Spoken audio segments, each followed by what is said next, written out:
Enough છે હમણાં એવું જ છે ઇનફ છે.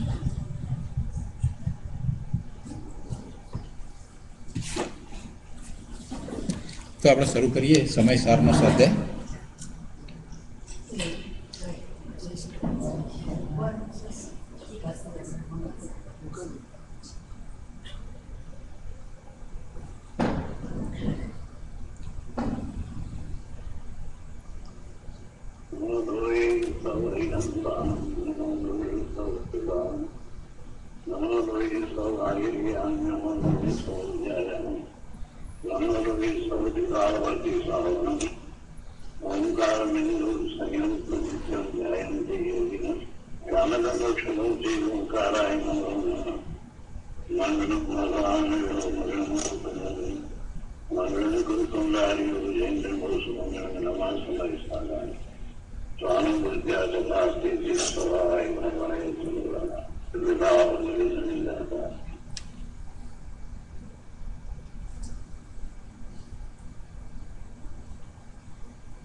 સમયસાર ભગવાન કુંકુંદાચાર્ય રચિત સમયસાર તથા ભગવાન અમૃતચંદ્રાચાર્ય રચિત આત્મખ્યાતિનો આપણે સ્વાધ્યાય કરી રહ્યા છીએ.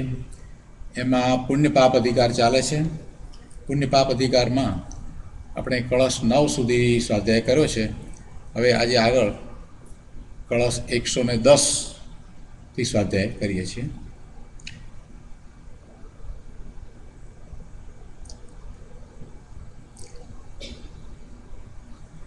કળશ 110.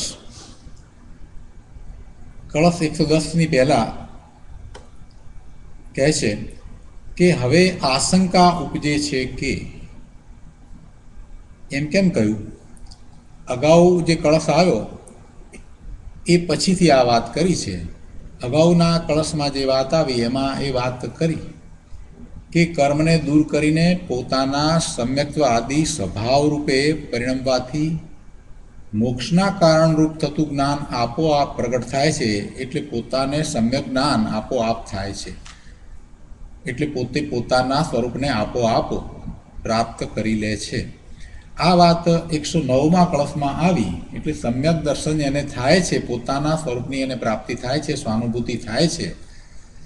એટલે એવા સમ્યક દ્રષ્ટિ માટે વાત કરી. એટલે એમ કહ્યું કે હવે આશંકા ઉપજે છે. જે વાત કરી એ સમ્યક દર્શનની વાત થઈ એ પછીથી કહે છે કે હવે આશંકા ઉપજે છે કે અવિરત સમ્યક દ્રષ્ટિ વગેરેને જ્યાં સુધી કર્મનો ઉદય રહે ત્યાં સુધી જ્ઞાન મોક્ષનું કારણ કેમ થઈ શકે? અવિરત સમ્યક દ્રષ્ટિ વગેરેને જ્યાં સુધી કર્મનો ઉદય રહે, કર્મ ઉદયમાં રહે છે એટલે કર્મના કારણે એમને હજી એવા રાગ દ્વેષના ભાવ આવે છે. કર્મનો એટલે જડ કર્મનો ઉદય એનું અહીંયા મહત્ત્વ નથી. જડ કર્મનો ઉદય રહે છે અને એમને રાગ દ્વેષ થાય છે, રાગ દ્વેષના ભાવ શુભાશુભ ભાવ થાય છે. તો ત્યાં સુધી જ્ઞાન મોક્ષનું કારણ કેમ થઈ શકે? વળી કર્મ અને જ્ઞાન બંને કર્મના નિમિત્તે થતી શુભાશુભ પરિણતિ. કર્મ એટલે અહીંયા કર્મના નિમિત્તે જે શુભ અને અશુભ પરિણામ એને થાય છે એવી શુભાશુભ પરિણતિ અને બીજી જ્ઞાનની પરિણતિ, એ બંને સાથે કેમ રહી શકે? શુભાશુભ ભાવ અને જ્ઞાન ભાવ, જ્ઞાનરૂપ પરિણતિ એ બંને સાથે કેમ રહી શકે? એવી અહીંયા આશંકા કરી છે. આશંકા અને શંકામાં ફેર. આશંકા એટલે મને સમજાતું નથી એવો ભાવ હોય, અને શંકા એટલે હું એમાં સહમત નથી થતો, હું માનતો નથી, આ બરાબર નથી લાગતું, હું તો એમાં બિલકુલ માનતો નથી, એવો જે ભાવ જે છે અંદરમાં પડ્યો છે એ બધી શંકા કહેવાય. અને આશંકા તો કે હા વાત તો બરાબર લાગે છે પણ હજી મને સમજાતું નથી એટલે વધારે સમજવું છે, એવા ભાવ સાથે જે કરવામાં આવ્યું હોય તો એ આશંકા કહેવાય.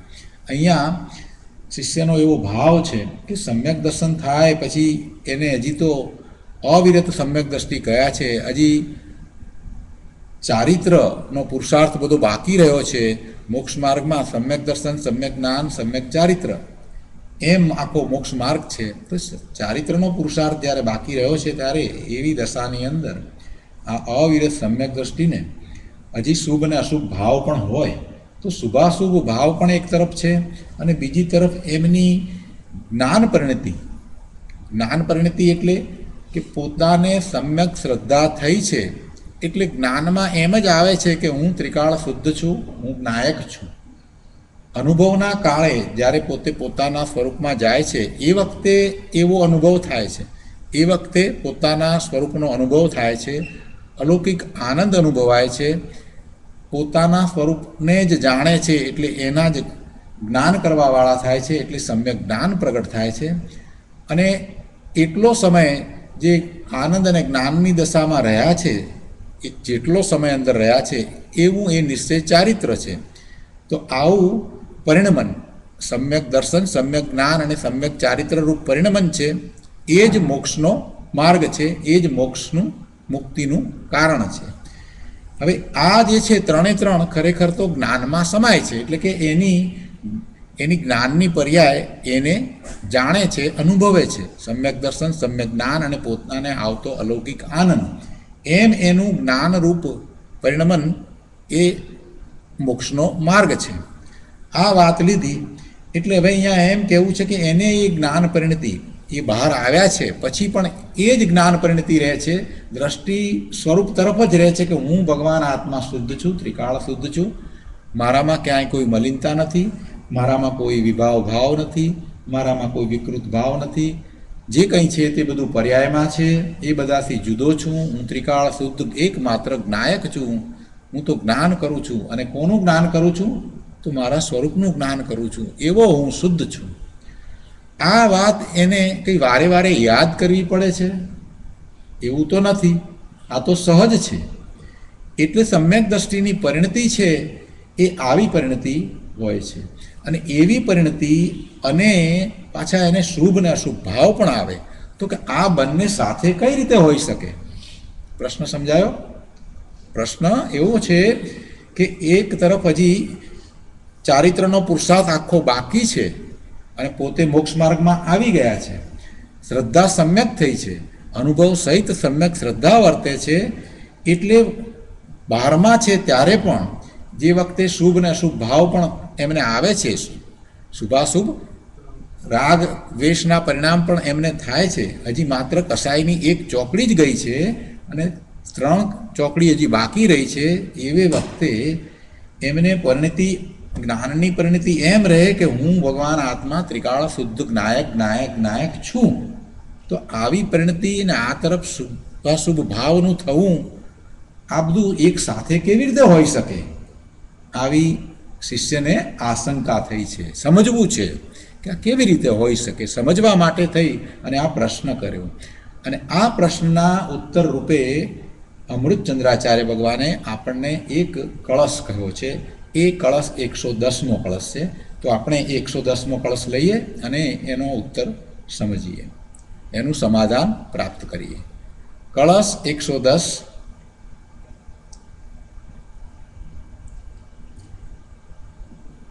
યાવત પાત મુપૈતિ કર્મ વિરતિર જ્ઞાનસ્ય સમ્યક નશા કર્મ જ્ઞાન સમુચ્ચયોગપી વિહિતસ્તાપન્ન કાચિત ક્ષતિ કિંતવ્યત્રાપી સમુલ્લ સત્યવશ તો યત કર્મ બંધાય તન્ન મોક્ષાય સ્થિત મેકમ એવ પરમ જ્ઞાનમ વિમુક્તમ સ્વતઃ. શ્લોકાર્થ લઈએ આપણે. 110માં કળશનો શ્લોકાર્થ. એમાં અહીંયા કહે છે કે યાવત એટલે જ્યાં સુધી જ્ઞાનસ્ય કર્મ વિરતિ સા સમ્યક પાકમ ન ઉપૈતિ, એટલે કે જ્યાં સુધી જ્ઞાનની કર્મ વિરતિ બરાબર પરિપૂર્ણતા પામતી નથી.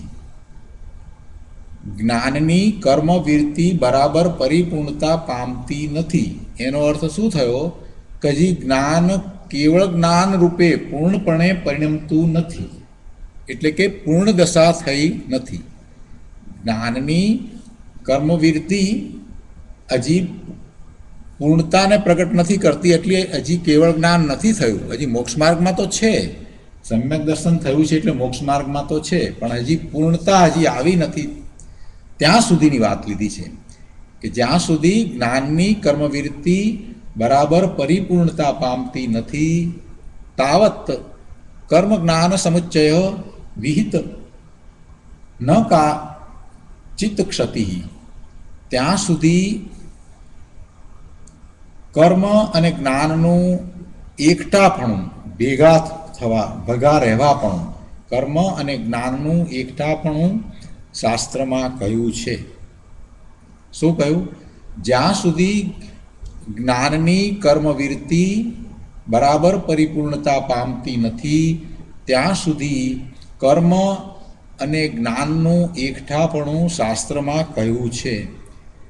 તેમના એકઠા રહેવામાં કાંઈ પણ ક્ષતિ અર્થાત વિરોધ નથી. તેમના સાથે રહેવામાં કાંઈ પણ વિરોધ આવતો નથી.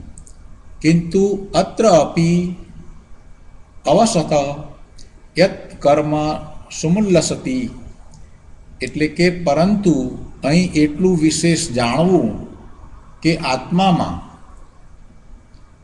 અવશપણે, અવસત શબ્દ મૂક્યો છે એટલે અવશપણે, અવશપણે એટલે જબરજસ્તીથી એને પોતાને એવું એ તરફ જવાનો ભાવ ન હોય અને છતાંય એવું કરવું પડે છે, તો એને અવશપણે કર્યું.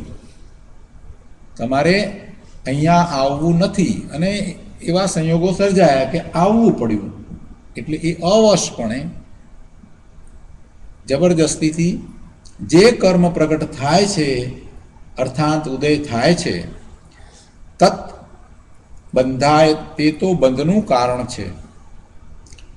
અને મોક્ષાય એટલે કે મોક્ષનું કારણ તો એકમ એવ પરમ જ્ઞાનમ સ્થિતમ, મોક્ષનું કારણ તો એકમાત્ર પરમ જ્ઞાન જ છે. પેલું તો બંધનું કારણ છે. શું બંધનું કારણ છે? કે અવશપણે એને એવા ભાવ થાય છે, શુભાશુભ ભાવ થાય છે, એ તો બંધનું કારણ છે. અને એ વખતે પણ જે જ્ઞાન છે એ તો મોક્ષનું જ કારણ છે, એ મોક્ષનું કારણ જ થાય છે. બંને સાથે છે, બંને સાથે રહેવામાં કોઈ વિરોધ આવતો નથી. અને એમાં જેટલું જ્ઞાન રૂપે થાય છે, જેટલી જ્ઞાન રૂપે પરિણતિ છે એટલું મોક્ષનું કારણ છે, અને જેટલો શુભાશુભ ભાવ છે એ બંધનું કારણ છે. સમ્યક દ્રષ્ટિને પણ જેટલો શુભાશુભ ભાવ છે એ કંઈ મોક્ષનું કારણ નથી, શુભ ભાવ મોક્ષનું કારણ નથી, પણ એને પણ એ તો બંધનું જ કારણ છે. એમ નથી કે સમ્યક દ્રષ્ટિ થયા અને પછી જે શુભ ભાવ કરે છે એ પણ મોક્ષનું કારણ છે, એમ તો બિલકુલ નથી. શુભ ભાવ છે તે બંધનું કારણ સમ્યક દ્રષ્ટિને પણ છે. આપણે મિથ્યા દ્રષ્ટિ માટે, જેને સમ્યક દર્શન નથી થયું એને માટે આપણે કહ્યું કે શુભ ભાવ છે એ બંધનું કારણ છે, તો એ વાત સમ્યક દ્રષ્ટિને પણ લાગુ પડે છે. એટલે સમ્યક દ્રષ્ટિના શુભ ભાવ છે એનું આપણે એમ મહાત્મા લાવી દઈએ કે એને શુભ ભાવ છે તો વાંધો નથી, અને પેલાને શુભ ભાવ છે તો વાંધો છે, એને બંધ પડે છે, અને આને નથી પડતો, એમ કહેવાનો આશય નથી. પણ એમ કહેવાનો આશય છે કે સમ્યક દર્શન નથી અને માત્ર એકલો શુભ ભાવ છે તો એ માત્ર બંધનું જ કારણ છે, એટલે ભવના ભ્રમણ કરવા પડશે. સમ્યક દ્રષ્ટિને સાથે સમ્યક દર્શન છે એટલે જ્ઞાનરૂપ પરિણતિ છે, શ્રદ્ધા સમ્યક છે, એટલે શુભ ભાવમાં પણ ફેર પડશે, એના શુભ ભાવમાં પણ ફેર પડશે. પણ સમ્યક દ્રષ્ટિ પણ જાણે છે કે જે શુભ ભાવ છે તે અટકવાનું કારણ છે, એ અટકવાનું સ્થાન છે, એમાં અટકીને રહેતા હું મારા સ્વરૂપમાં ફરી પાછો જઈ શકીશ નહીં, અને એને લીધે થઈને શુભ ભાવ છે એને લીધે થઈને મને બંધ પડશે, પુણ્યનો બંધ પડશે, અને એમ એ બંધનું કારણ છે. આ વાત સમ્યક દ્રષ્ટિ પણ જાણે છે, અને એ વાત અહીંયા સમજાવી છે કે બંને સાથે હોય, ભલે રહ્યા એ સાથે રહેવામાં કોઈ વિરોધ આવતો નથી કે સમ્યક દ્રષ્ટિ થયા એટલે એને શુભ કે અશુભ ભાવ હોય જ નહીં, એમ નથી. કેમ કે હજી ચારિત્ર મોહનીય કર્મનો ઉદય તો વર્તે છે ને. એક કસાય ગયો છે, અનંતાનુબંધી કસાયની ચોકડી, એના ક્રોધ માન માયા લોભ ગયા છે, પણ હજી 3 કસાય ચોથા ગુણ સ્થાને એને બાકી છે, અને એટલા પ્રમાણમાં પેલા 9 કસાય પણ બાકી છે.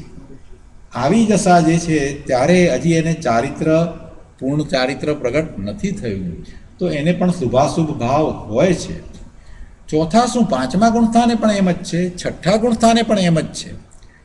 7મા ગુણસ્થાનનો આપણે વિચાર કરીએ તો જ્યારે પોતે પોતાના સ્વરૂપમાં છે એટલે એ અપેક્ષાથી આપણે એમ કહીએ છીએ કે પોતે પોતાના સ્વરૂપમાં છે એટલે એ વખતે એમને બંધ નથી, પણ હજી કસાયની ચોકડી તો બાકી છે. એક સંજોલન કસાયની ચોકડી તો એમને પણ બાકી છે, એટલે યોગને કારણે તો 13મા ગુણસ્થાને પણ બંધ પડે છે. એટલે સંજોલન કસાય રહ્યો છે ત્યારે પણ હજી 10મા ગુણસ્થાન સુધી સૂક્ષ્મ લોભ પણ કયો છે, એટલે એ બધાનો આપણે વિચાર કરીએ તો એમને પણ બંધ પડે છે, બંધ પડે છે. તો સમ્યક દ્રષ્ટિ અવિરતિની અહીંયા તો વાત લીધી છે. સમ્યક દ્રષ્ટિ અવિરતિને શુભાશુભ ભાવ છે, એ શુભાશુભ ભાવ જેટલો છે એ બંધનું જ કારણ છે, એ બંધનું જ કારણ છે. પણ સાથે એમને જે જ્ઞાન પરિણતિ છે, જ્ઞાન પરિણતિ છે એ શુદ્ધિની વૃદ્ધિનું કારણ છે.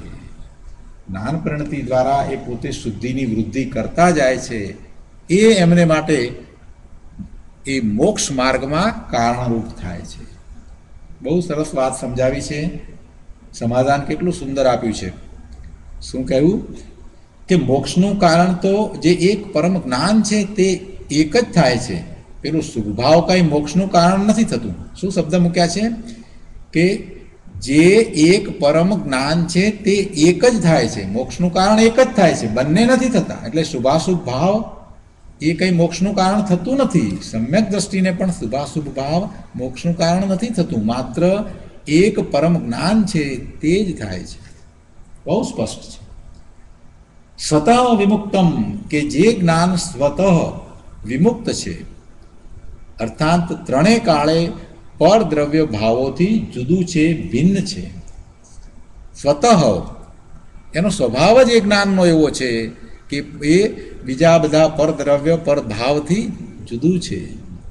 એ જ્ઞાન કહેતા એ ભગવાન આત્મા જે જ્ઞાન સ્વરૂપ છે ને એની વાત કરી છે.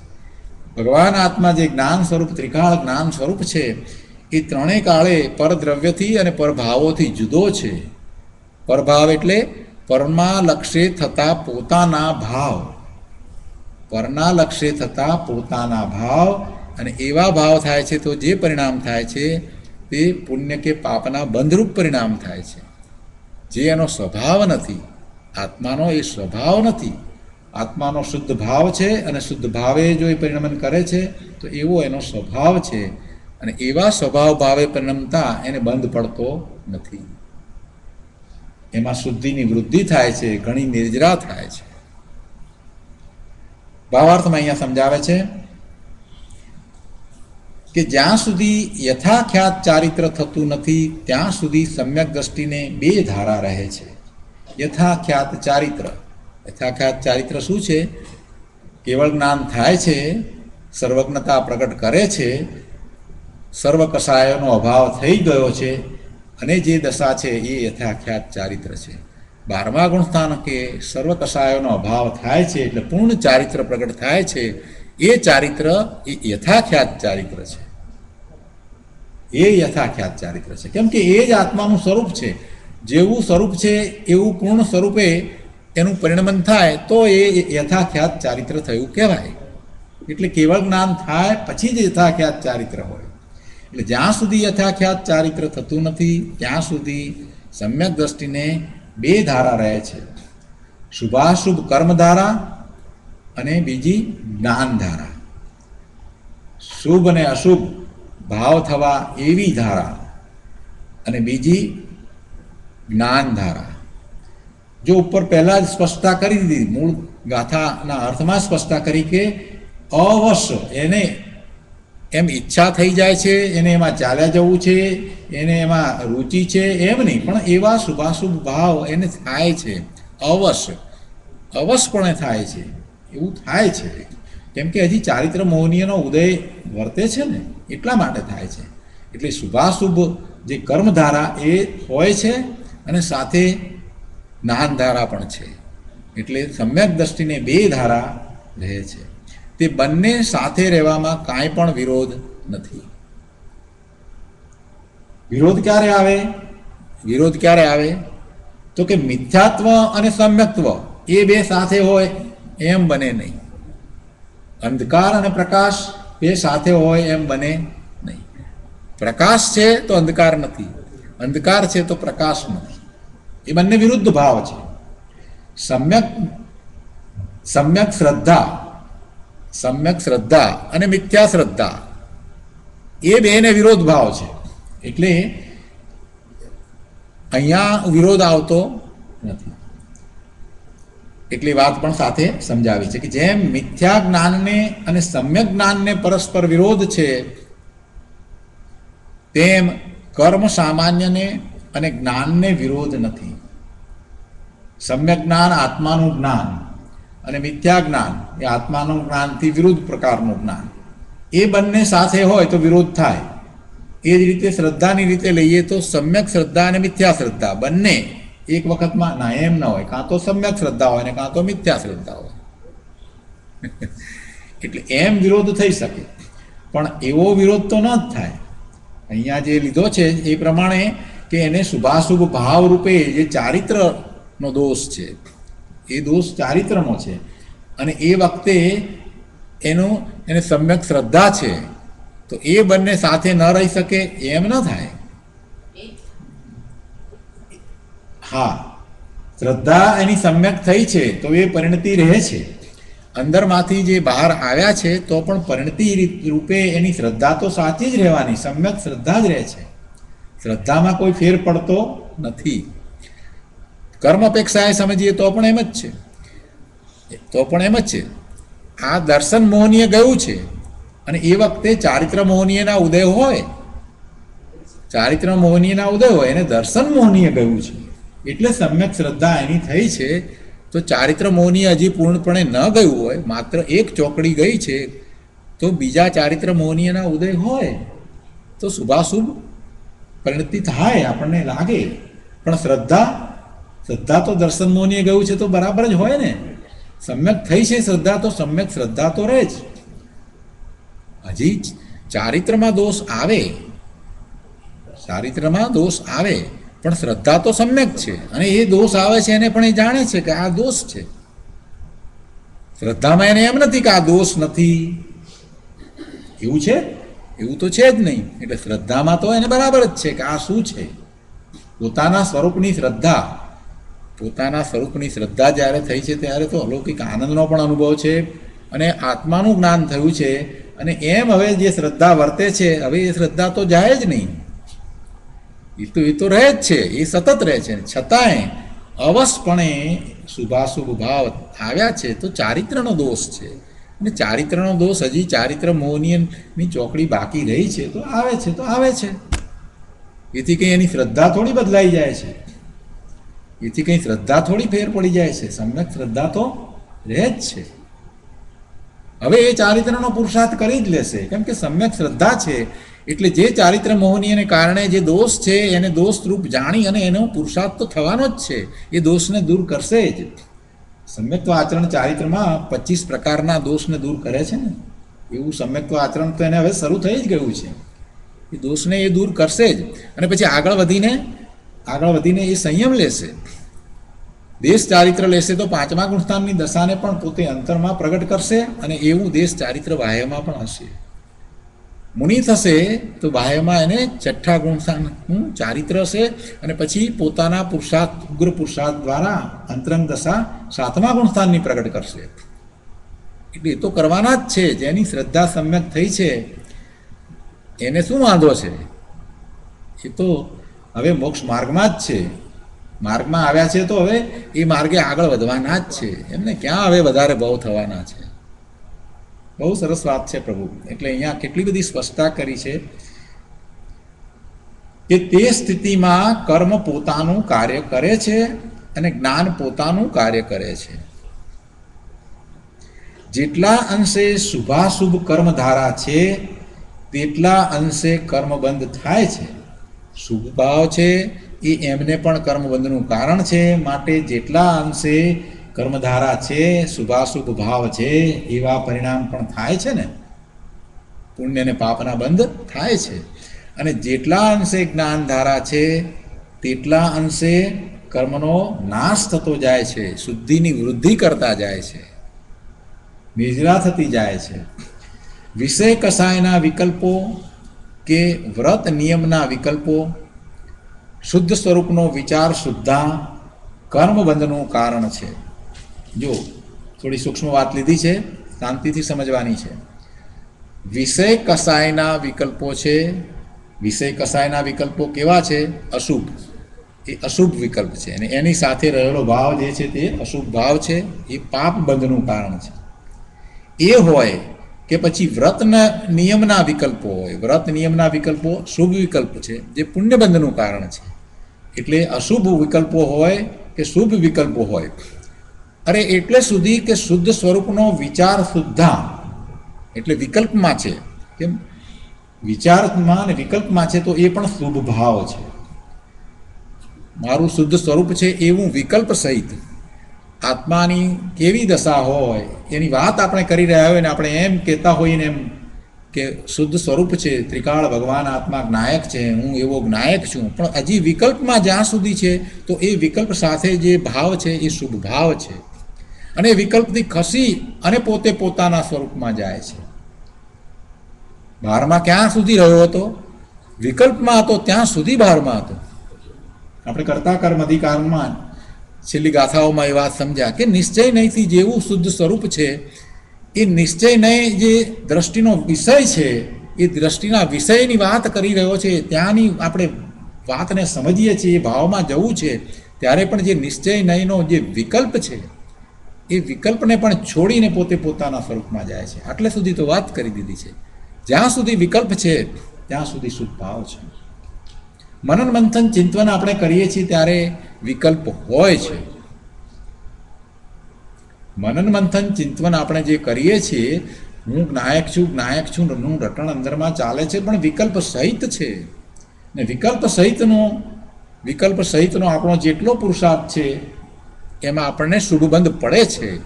અને એ શુભબંધ છે તે ઉત્કૃષ્ટ પ્રકારનો શુભબંધ છે. પુણ્યનો બંધ પડે છે. કેટલું સરસ લીધું કે શુદ્ધ સ્વરૂપનો વિચાર શુદ્ધા કર્મબંધનું કારણ છે. જો કેટલી સૂક્ષ્મતા છે. ક્યારે અંદરમાં જવાશે? વિકલ્પ રહિત થઈને અંદરમાં જવાશે. વિકલ્પ રહિત થતાં શીખવું પડશે ને પ્રભુ, વિકલ્પ રહિત થતાં શીખવું પડશે ને. પછીનું કામ આગળ ચાલુ તો પછી થશે. બહુ સરસ વાત છે. એક નાનામાં નાની વસ્તુ આપણને સમજાવી છે. પુરુષાર્થ કેમ કરવો એમાં ક્યાંય આપણે અટકીએ નહીં એ માટે આ કરુણા કરી અને આચાર્ય ભગવાને આપણને સમજાવ્યું છે કે ભાઈ તું અટકીશ અહીંયા એટલે અમને એમ થાય છે કે તું ન અટકે તો સારું. એટલે બધી સ્પષ્ટતા કરી છે આપણે માટે, સ્પષ્ટતા કરી છે એ તો પામી ગયા. કેવી વાત છે. શુદ્ધ પરિણતિ રૂપ જ્ઞાન ધારા જ મોક્ષનું કારણ છે. જે શુભ ભાવ છે એ બંધનું જ કારણ છે. હવે આ કળશ ઉપર પૂજ્ય ગુરુદેવ કાનજી સ્વામીએ જે પ્રવચન આપ્યું છે એના આપણે અંશો લઈએ અને વધારે સમજીએ. પ્રવચન રત્નાકર ભાગ 6, એના પાના નંબર 195 ઉપર કળશ 110 શ્લોકાર્થ ઉપરનું પ્રવચન. એમાં અહીંયા ત્રીજા પેરેગ્રાફમાં ગુરુદેવ કહે છે કે ધર્મીને રાગની જરા પણ રુચિ નથી. ધર્મી એટલે જેને સમ્યક દર્શન થયું છે, જે મોક્ષ માર્ગમાં છે, એ સાચો મુમુક્ષુ છે, એ ધર્મી છે. જેને મોક્ષની અભિલાષા છે અને એવા માર્ગમાં પ્રવર્તે છે એ ધર્મી છે. ધર્મીને રાગની જરા પણ રુચિ નથી. એને ક્યાં રાગ જોઈએ છે? એને તો પોતાના સ્વરૂપની પ્રાપ્તિ કરવી છે. એટલે એને રાગની રુચિ હોય, એને રાગની રુચિ નથી. ધર્મીને રાગની જરા પણ રુચિ નથી. એ જ સાચો ધર્મી છે. થોડુંક આ ને થોડુંક આમ એવું એને હોય જ નહીં. રુચિ તો આ જ હોય. કૃપાળુ દેવ હીરાનો વેપાર કરતા હતા તો રુચિ કઈ હીરાના વેપારની રુચિ હતી? હીરાના વેપારની રુચિ હતી પ્રભુને? જરાય રુચિ નહોતી. પણ એ તો કર્મના ઉદય એવા વર્તતા હતા તો હીરાનો વેપાર થતો હતો. હીરાનો વેપાર તો થતો હતો. કોણ કરે? કોણ કરે? આત્માને ક્યાં વેપાર છે? આત્મા ક્યાં કરે છે કાંઈ? પોતે પોતાના સ્વરૂપમાં રહે છે અને પોતાના સ્વરૂપમાં નથી રહેતો તો પરનું લક્ષ કરે છે તો વિભાવ ભાવે રહે છે, શુભાશુભ ભાવે થાય છે. પણ આત્માને ક્યાં કાંઈ કરવું છે? એ ક્યાં હીરાના વેપાર કરે છે?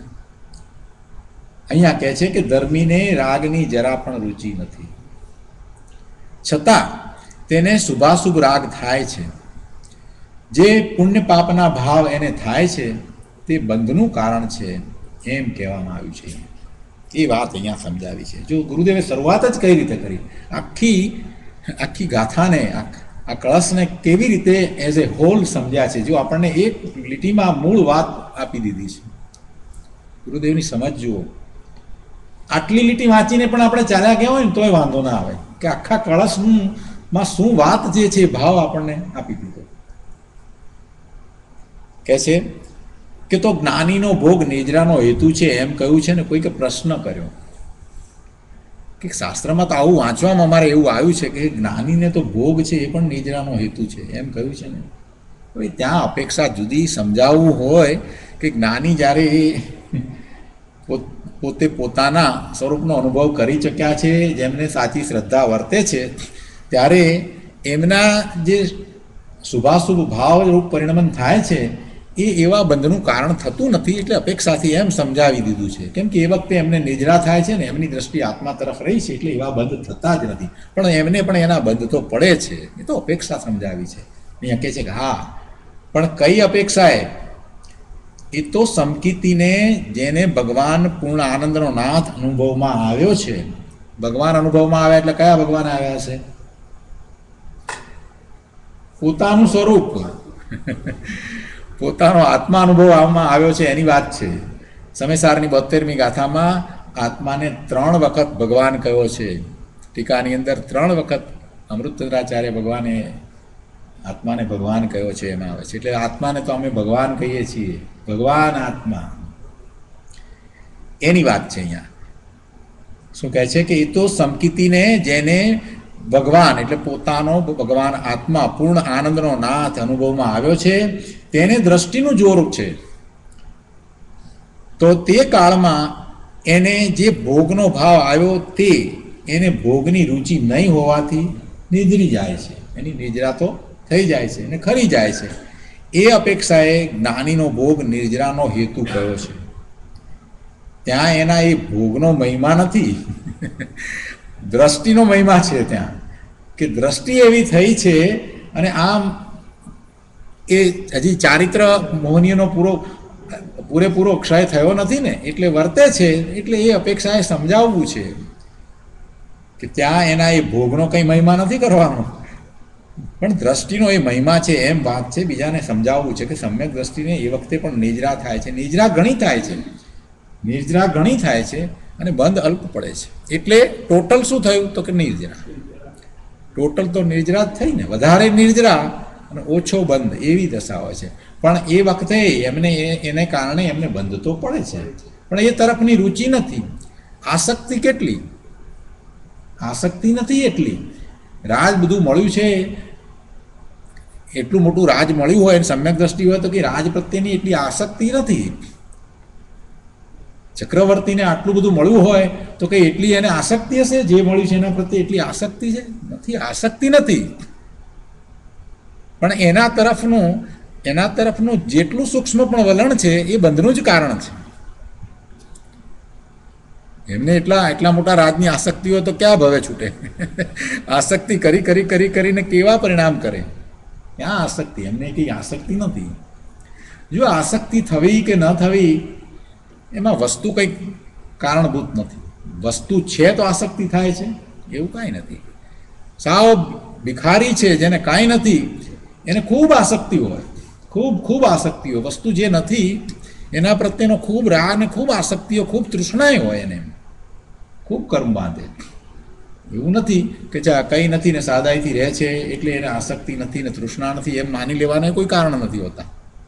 અંદરમાં પડ્યું હોય અને બીજી તરફ રાજપાટ હોય, બધું હોય, આપણે એમ થાય કે ઓહો આટલું બધા ભોગના સાધનોને આટલું બધું આ બધું, અંદરમાં કાંઈ ન હોય, પોતાનું માનતા જ ન હોય, એટલે આસક્તિ જ ન હોય, એ બધું મારે એને શું એવો ભાવ હોય. બરાબર છે ને? એટલે એ વાત અહીંયા તો સમજવાની છે કે ત્યાં એ ભોગનો મહિમા નથી પણ દ્રષ્ટિનો એ મહિમા છે, એમ વાત છે. અને અહીં એમ વાત છે કે ધર્મીને જે શુભ કે અશુભ પરિણામ થાય છે એ તો બંધનું કારણ છે, એ વાત અહીંયા તો સમજાવવી છે. એટલે એને બિલકુલ એમ થાય છે એમ નહીં. જે પ્રશ્ન કર્યો હતો ને અહીંયા, શું પ્રશ્ન હતો કે તો જ્ઞાનીને નો ભોગ નિજરાનો હેતુ છે, તો એમ અહીંયા નથી સમજાવવું કે એ ભોગ કરે ને એને નિજરા થઈ જાય છે, એમ નહીં. જેટલો ભોગ છે એમાં જેટલા અંશે ભોગવવાનો ભાગ છે એટલો જ બંધ પડે છે. તો એ જ્ઞાની છે તેને ભોગવવાનો ભાગ કેટલા અંશે હોય, બહુ ઓછો છે, બંધ છે ને નિજરા ઘણી થાય છે. એટલે એ પ્રમાણે એમાં વાત કરી કે એમને એ નિજરા છે. અહીંયા આગળ કહે છે પાના નંબર 196 ઉપર કે અને મોક્ષાય એકમ એવ પરમમ જ્ઞાનમ સ્થિતમ. મોક્ષનું કારણ તો જે એક પરમ જ્ઞાન છે તે એક જ થાય છે, કોઈ શુભભાવ મોક્ષનું કારણ થતો નથી. જુઓ, ધર્મીને જેટલું સમ્યક દર્શન, જ્ઞાન, ચારિત્રરૂપ સ્વભાવનું આનંદનું પરિણમન છે એટલું મોક્ષનું કારણ છે. શુભ ભાવ નહીં, શુભ ભાવની વાત બાજુ પર મૂકો, એ તો બંધનું જ કારણ છે.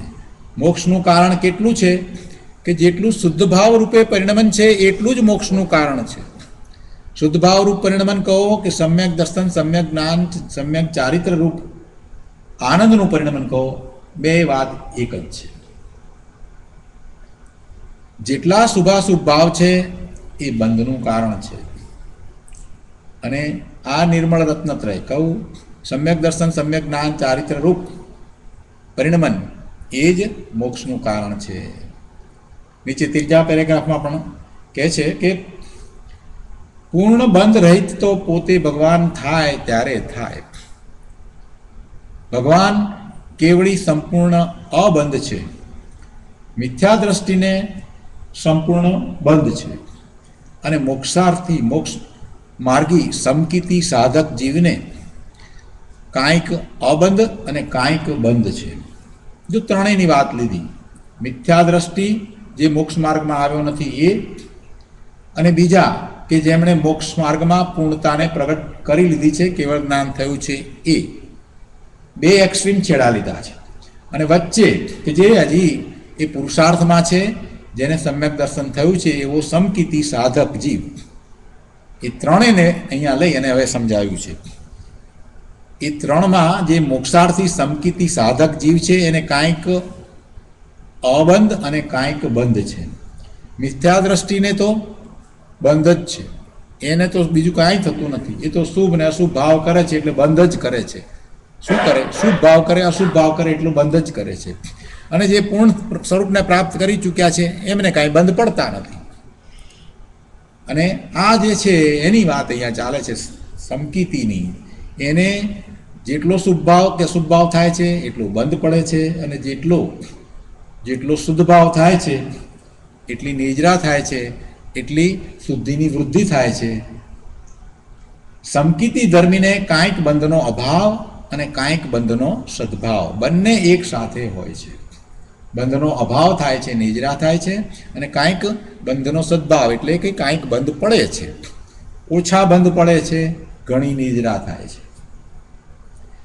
દ્રવ્ય સ્વભાવને સ્પર્શીને સાધકને જે સમ્યક દર્શન, જ્ઞાન, ચારિત્રરૂપ સ્વભાવ પ્રગટ થાય છે, જેટલો પોતે પોતાના સ્વરૂપને સ્પર્શીને જે ભાવ પ્રગટ કરે છે એ જ સમ્યક દર્શન, સમ્યક જ્ઞાન, ચારિત્રરૂપ પરિણતિ છે, એ જ મોક્ષ માર્ગરૂપ પરિણામ છે.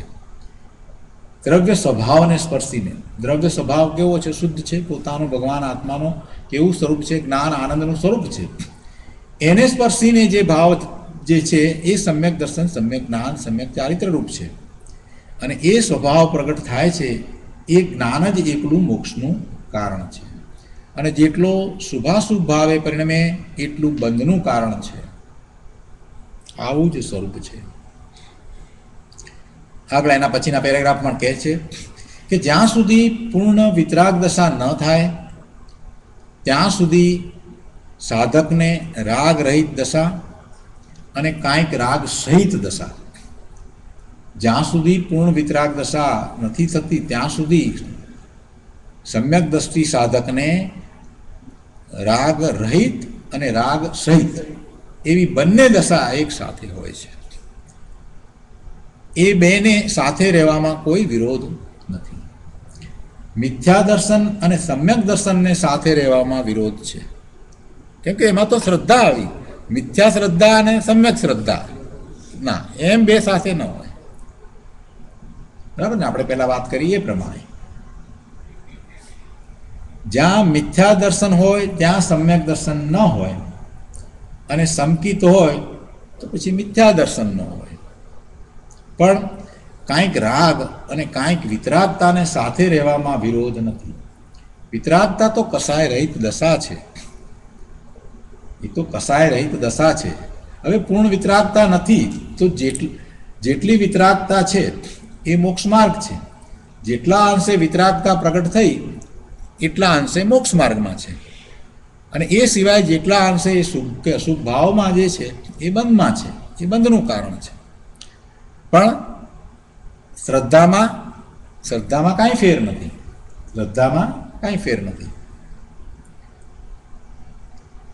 એટલે કહે છે કે પણ કાંઈક રાગ અને કાંઈક વિતરાગતાને સાથે રહેવામાં વિરોધ નથી.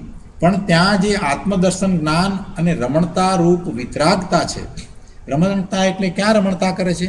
પોતાના સ્વરૂપમાં રહે છે અને એ આનંદનો અનુભવ છે, એ આત્મામાં રમણતા, એ રમણતાની વાત કરી છે.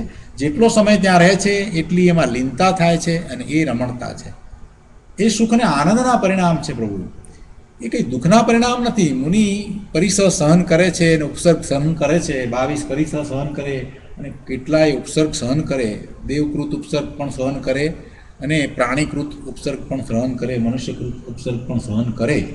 આપણે જોઈએ તો આપણને એમ લાગે ઓહો મુનિને આ ઉપસર્ગ, પણ મુનિ તો પોતાના સ્વરૂપમાં આનંદમાં છે, પોતાના સ્વરૂપમાં આનંદમાં છે અને સમયે સમયે નિર્જરા કરી રહ્યા છે. એમાં કોઈ હઠ નથી. હઠથી ત્યાં રહ્યા છે ના, એમ નથી. હઠ નથી, તો પોતાના આનંદની દશામાં છે. બહુ સરસ વાત છે. શ્રેણિક મહારાજાએ મુનિ પર ઉપસર્ગ કર્યો. પેલો મરેલો સાપ એમના ગળા પર નાખ્યો, ઉપસર્ગ કર્યો ને, એમણે ઉપસર્ગ કર્યો. ને પછી આવી અને એમણે વાત કરી, ચેલરાણીને વાત કરે છે કે હવે જોઈએ તમારા મુનિ, એમ કે એમણે ક્યારે કાઢી નાખ્યો હશે ને? ચેલરાણી કે ના, એ તો પોતાના આનંદમાં હશે. અને પછી ત્યાં જઈને જુએ છે તો મુનિ તો પોતાના સ્વરૂપમાં લીન છે, આનંદમાં છે. એ લાખો કીડીઓ એની ઉપર ચડી હશે અને મુનિને કેવી એ વખતે કેવી વેદના થતી હશે, આપણને તો એ દેખાય. મુનિ તો અંદરમાં આનંદમાં છે. એવો મોટો ઉપસર્ગ, એ ઉપસર્ગ કરવાનો એમનો ભાવ એને કારણે થઈ, અને એવા ઉપસર્ગને કારણે શ્રેણિક મહારાજાએ નરકનું આયુષ્ય બાંધી લીધું. આવો ઉપસર્ગ મુનિને કેટલી વેદના થઈ હશે. અસાતા વેદનીનો ઉદય છે મુનિને, એવો અસાતા વેદનીનો એવો ઉદય છે તો છે, પણ મુનિ એને જોતાય નથી, એનું લક્ષ પણ કરતા નથી, ને પોતે પોતાના સ્વરૂપમાં રહ્યા છે. કેટલું મોટું કર્મ છે એ ખરી જાય છે, કેટલી બધી નિર્જરા થઈ જાય છે. પોતાના સ્વરૂપમાં રહ્યા છે, જરાય કર્મબંધ થતો નથી, ને આ તરફ આવું અસાતા વેદનીનું મોટું કર્મ ખરી જાય છે.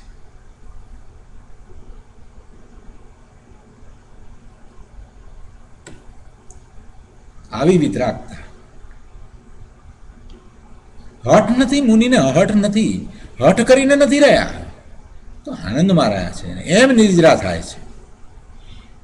ઉપસર્ગ આવ્યો તો આવ્યો ક્યાં? ઉપસર્ગ તરફ લક્ષ પણ છે. ઉપસર્ગ આવે તો આવે ને ના આવે તો ના આવે, પરિસર આવે તો આવે ને ના આવે તો ના આવે. એમને એમાં ઉપસર્ગ કે પરિસર હોય કે ન હોય એ તરફ કોઈ લક્ષ જ નથી. એમ પણ નથી કે પરિસર સહન કરીએ એટલે અમને નિજરા થાય, ઉપસર્ગ થયો છે તો અમને નિજરા થશે, એમ પણ લક્ષ્ય નથી. પોતે તો પોતાના સ્વરૂપમાં રહ્યા છે ને આ તરફ જે થાય છે તે થાય છે. બધું સહજ છે. બહુ સરસ વાત છે.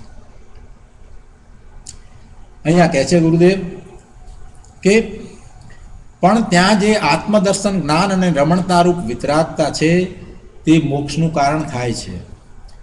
અને જેટલો પુણ્ય પાપરૂપ રાગ છે તે એકાંત બંધનું કારણ છે. જો શબ્દ એકાંત મૂક્યો છે, એ બંધનું જ કારણ છે. જેટલો શુભ ભાવ કે અશુભ ભાવ છે એ કંઈ મોક્ષનું કારણ નથી થતો, એ બંધનું જ કારણ છે.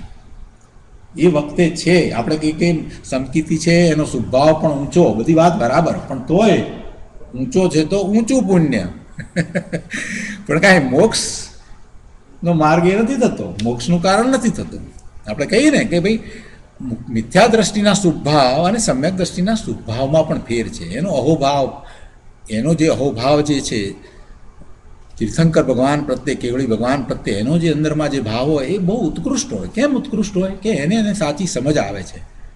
જે પોતે પોતાના સ્વરૂપમાં અંદરમાં લીનતા કરવાનો જે પુરુષાર્થ કરે છે ને એને જ ખ્યાલ આવે છે કે પુરુષાર્થ કેવો અઘરો છે, એ પુરુષાર્થ કેવો ઉગ્ર છે, એ સમજી શકે છે. જેને એવો પુરુષાર્થ કર્યો જ નથી એને શું ખ્યાલ આવે કે પ્રભુનો પુરુષાર્થ કેવો ઉગ્ર છે? એ શું જાણે? એ પુરુષાર્થને એ શું જાણે? જે કરે છે એને ખબર પડે છે કેવો અઘરો છે. એટલે એને અહોભાવ કેવો આવે? પોતે પુરુષાર્થ કરે છે સ્થિરતાનો અને અંદરમાં રહી નથી શકતા, બહાર આવે છે એટલે બહાર આવતાની સાથે શું પહેલો ભાવ શું આવે? મને એમ કહો, પ્રભુ આપ તો પૂર્ણપણે સ્થિર થઈ ગયા અને અમે તો બહાર આવી જઈએ છીએ. મુનિને ખેદ થાય છે કે અમે તો બહાર આવી જઈએ છીએ, એવો ખેદ થાય છે. એટલે મુનિનો કે સમ્યક દ્રષ્ટિનો જે બહાર આવી ગયા છે એનો જે શુભભાવ છે, પ્રભુ પ્રત્યે એનો જે ભાવ છે, તીર્થંકર ભગવાનને એ સાચા અર્થમાં સમજે છે. તીર્થંકર ભગવાનના, કેવળી ભગવાનના પુરુષાર્થને એ સમજે છે. એટલે એનો જે ભાવ છે, ભક્તિનો ભાવ છે, વિનયનો ભાવ છે, સ્તુતિનો ભાવ છે, સ્તવનનો ભાવ છે, પૂજાનો ભાવ છે, એ જે કેવો ઉત્કૃષ્ટ જે છે એવો મિથ્યા દ્રષ્ટિનો ક્યાંથી થાય? એટલે આપણે એમ કહીએ છીએ કે સમ્યક દ્રષ્ટિના શુદ્ધ ભાવ બહુ ઊંચા. ભાઈ બહુ ઊંચા બરાબર છે, બહુ ઊંચા છે તો પુણ્ય પણ એવું બાંધશે, પુણ્યાનુબંધી પુણ્ય બાંધશે. પણ તોય છેવટે તો બાંધશે તો પુણ્ય જ, એમ કહેવું છે. ગમે તેવો શુભભાવ ઉત્કૃષ્ટ છે પણ બાંધશે તો પુણ્ય જ. સમ્યક દ્રષ્ટિનો શુભભાવ પણ મોક્ષનું કારણ નથી. બહુ સરસ. એટલે ગુરુદેવે શબ્દ એકાંત વચ્ચે મૂકી અને એમાં આપણને બહુ સ્પષ્ટ કરી દીધું કે એ મોક્ષનું કારણ ન થાય. એ પુણ્ય પાપ રાગ છે તે એકાંત બંધનું કારણ છે. જેટલું જ્ઞાન છે તે એકાંત મોક્ષનું કારણ છે. જ્ઞાન છે તે એકાંત મોક્ષનું કારણ છે અને પુણ્ય પાપનો રાગ છે તે એકાંત બંધનું કારણ છે. અને જેટલો રાગ છે તે એકાંત બંધનું કારણ છે. વાહ, બહુ સરસ વાત છે.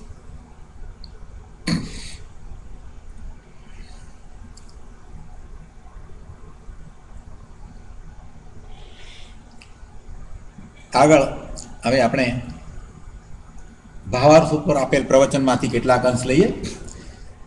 પાના નંબર 198 ઉપર કળશ 110 ભાવાર્થ ઉપરનું પ્રવચન.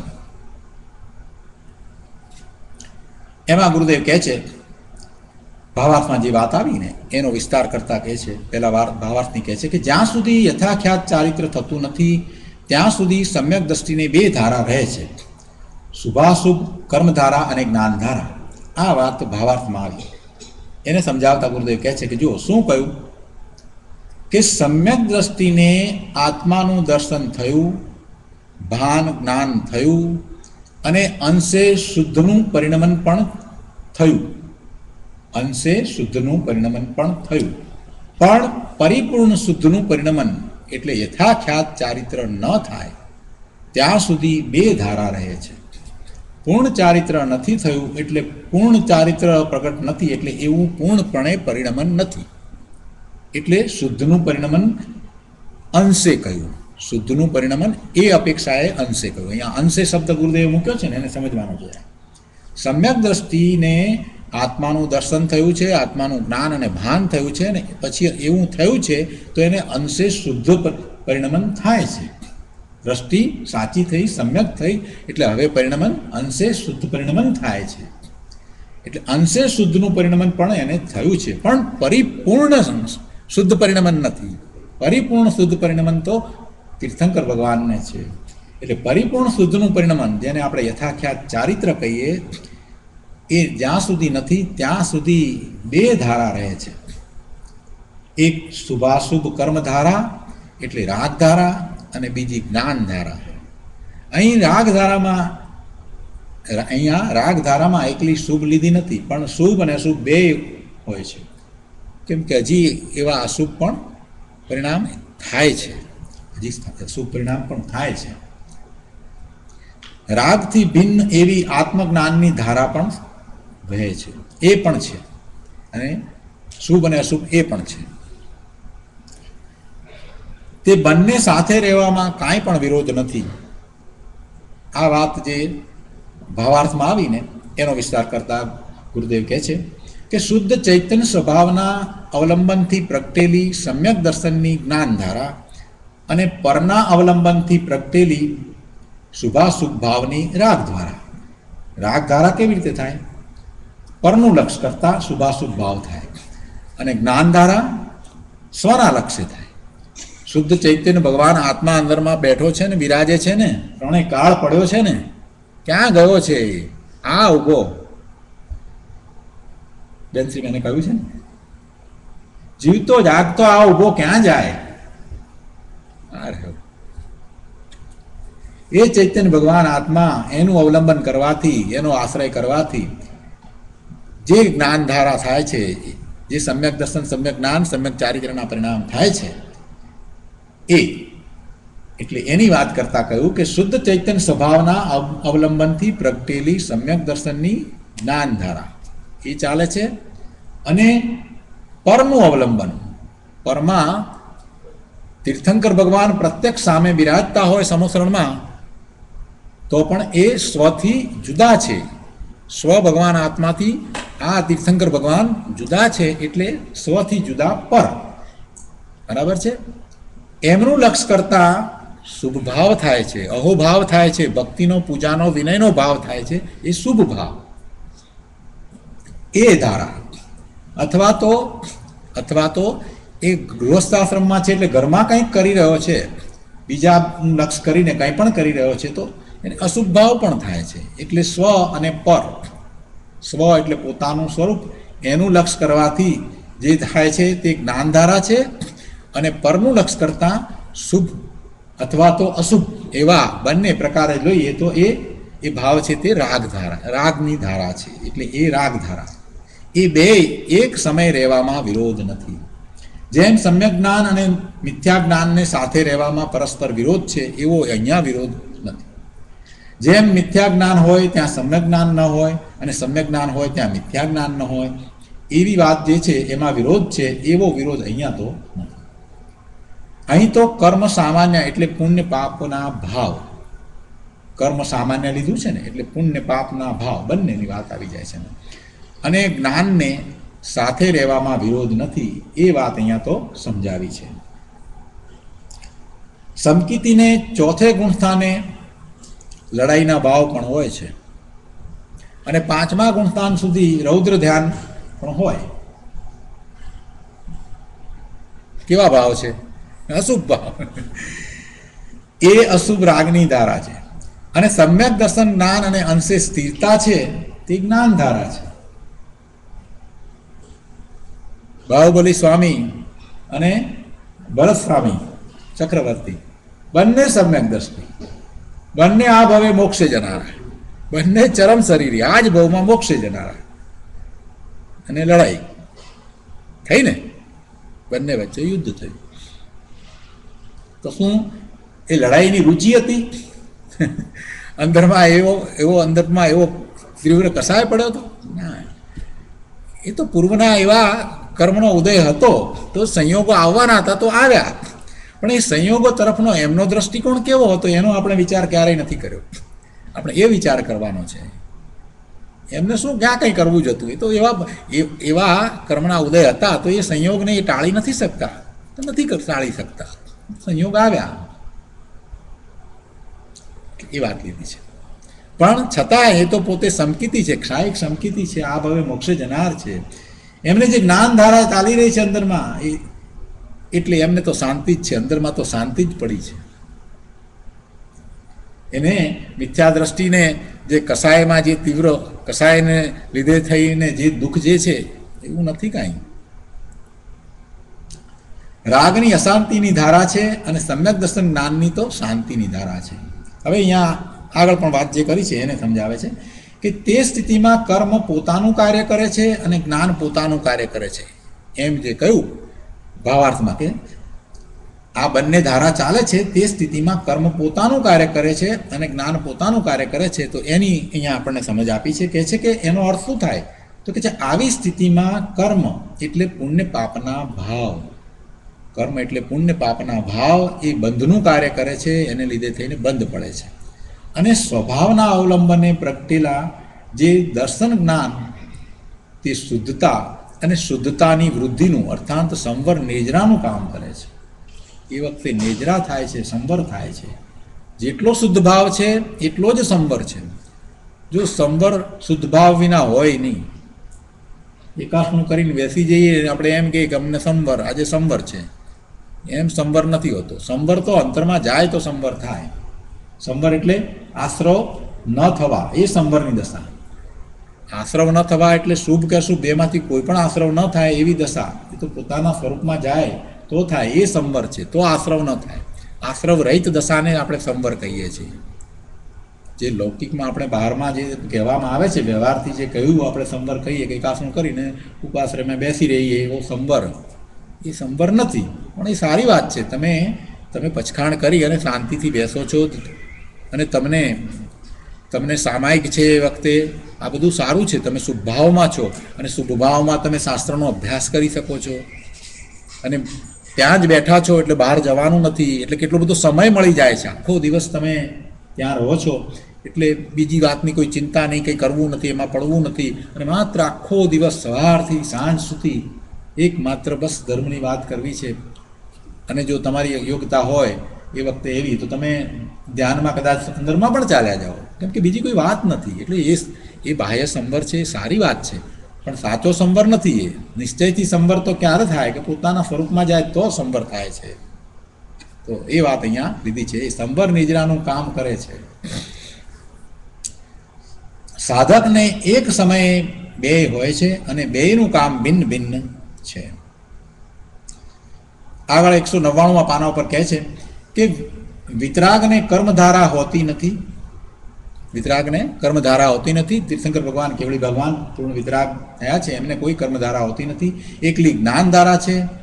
મિથ્યા દ્રષ્ટિને જ્ઞાનધારા હોતી નથી, એને એકલી કર્મધારા છે. બીજો એન્ડ, એને જ્ઞાનધારા નથી. મિથ્યા દ્રષ્ટિ છે, એને જ્ઞાનધારા નથી, એને એકલી કર્મધારા હોય છે. અને જેને ચૈતન્ય મૂર્તિ ભગવાન આત્માનું દર્શન થયું છે, એનું અવલોકન થયું છે, એનો અનુભવ થયો છે, એવા સમ્યક દ્રષ્ટિ જ્ઞાનીની વાત છે કે એમને શું થાય, એમને બંને ધારા હોય.